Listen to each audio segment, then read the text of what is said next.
ভাজাটা স্টার্ট করে দিলাম।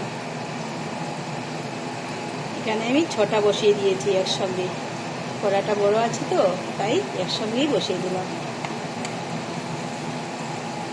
এই টিফিনটা চায়ের সঙ্গে আমাদের ঘরের সবাই ভালোবাসে, তাই আর আলাদা করে কিছু করতে হয় না। লুচি করলে আবার আলাদা করে তরকারি করতে হবে, তাই আমি এই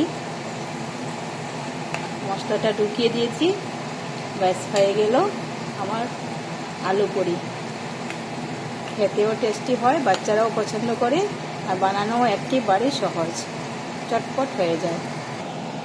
এই যে আরও রেডি করে রেখেছি, চটপট বানিয়ে নেব। আলু পুরিটা একটু লাল লাল করে ভাজলে বেশ ভালো লাগে খেতে। দেখেছো কি সুন্দর ফুলে উঠেছে, এই যে,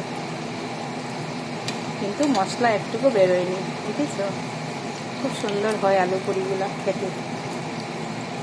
আগের বার কচুরি বানিয়েছিলাম না, এবার বানালাম আলু পুরি, খুব টেস্ট হয় খেতে। আর চিজ আছে না ভিতরে, মুখে কামড় দিলেই চিজ যখন লাগবে মুখে আর বলে যাবার মতো না, এত টেস্টি লাগে না কি বলবো। সস দিয়ে খেতে খুব ভালো লাগে এটা। এটাতে নামিয়ে নেব, এক এক করে সবগুলো নামিয়ে নেব।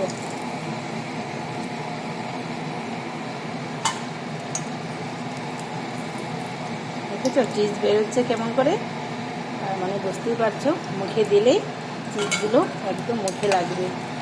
বাচ্চারা খুব পছন্দ করে চিজ দিয়ে খেতে। বাবা,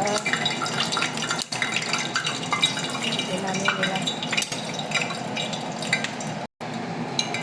বসিয়ে দেবো।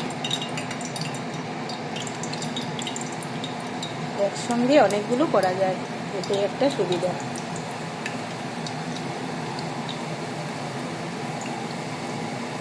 একসঙ্গে বেলে বসিয়ে দিলেই হয়ে গেল আর কি। আমার তো এরকম রান্না করা ভীষণ ভালো লাগে, আর সবাইকে একসঙ্গে দেওয়াও যায়, আর সবাই একসঙ্গে বসে খাওয়াও যায়। চা বসিয়েও চটপট হয়ে যায়, কেউ আসলেও চটপট বানিয়ে দেওয়া যায়। আগে থেকে রেডি করে রেখে দিলে তো আর কথাই নেই, তাই না বন্ধুরা? ঠিক আছে, আমি এগুলো ভেজে নামিয়ে নেব। তাহলে ভিডিওটা এখানটা রেখে দিলাম। Bye bye.